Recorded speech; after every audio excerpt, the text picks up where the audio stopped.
So, we wanted to touch base and say that adventure number 10, which was our final adventure for this trip, that was actually fishing for seal. And that was inspired by the seal attack earlier. When I was fishing, I hooked a fish and it started to splash around and a seal came at me, probably 30 miles an hour. It was a shark. Happened right down there on the river. Catch a fish. It was a large fish, probably a good 12, 13, 14 pounder, sockeye. And Josh got a rope and attached it to it, and he started walking his fish. And he was probably about, I don't know, 30 to 50 feet. And so we were going around the lake and trying to get the seals to eat it.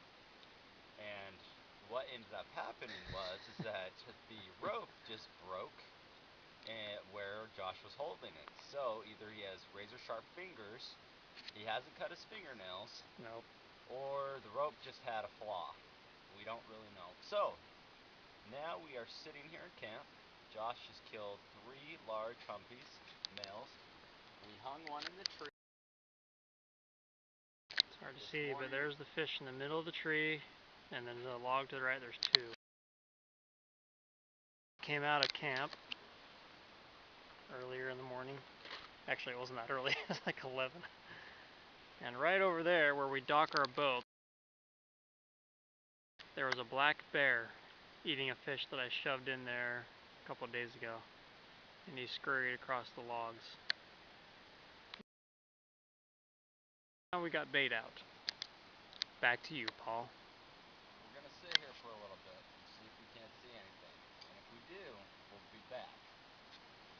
So Paul, out of all the ventures we've tried on this trip, hiking to rivers, hiking up the mountains, going up the lake to the inlet, which was a 3.5 mile row, what would you say our success rate is? We've had 0 success. Our success rate would be 0%. That would be about what I was figuring. However, how about the fish? Now, the fishing down here has been golden. Now, We catch, on average, per person, maybe 8 to 12 fish an hour. Does that sound about right? yeah, easy. That's easy, yeah. Maybe 15 an hour. And it depends. If you're using some kind of big pink thing that broke off, that was actually probably more like 20 to 30 an hour. That was a good one. But the fish broke that off, and we don't have anything else like it. So now we're just using pink eggs. Yep. So anyway, we're going to sit here for a while. There's been a lot of bald eagles swooping around. But we're going to see if we can get that bear to come out. And then probably fish some more, since that's the only thing we can do with any success. Any last comments? Well, from the last trip, I would say we've eaten a lot better because we've had duck, fish, and more fish. And more fish. So yeah. Plenty of fish. No problem here with the fish. No starving. And we're out.